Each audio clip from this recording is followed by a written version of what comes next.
یہی قرآن تھا، یہی حدیث تھا. میں بعض دفعہ سوچتا ہوں، جانتا ہوں میں کہ یہ امت حامل قرآن نہیں ہے، وہی سرمایہ داری بندہ مومن کا دین.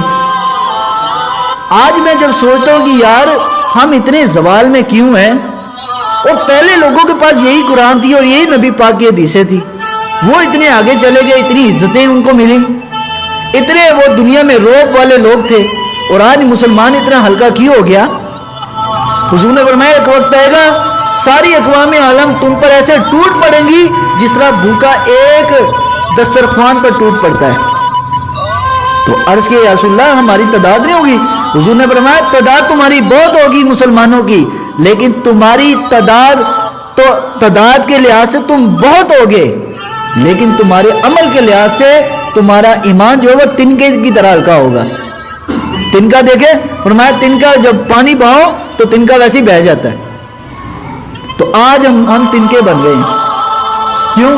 نہ ہماری وہ شب بیداریاں، نہ ذکر، نہ رات کو رب سے باتیں کرنی، نہ ہمارا کوئی عمل، کچھ بھی نہیں. تو جب ایسا کام ہوگا تو گھر میں تو بے برکتی بھی ہو گئی، گھر میں خرابیاں بھی پیدا ہوں گی، مسلمان اسی طرح ذلیل ہوگا جیسے آج ہو رہا ہے.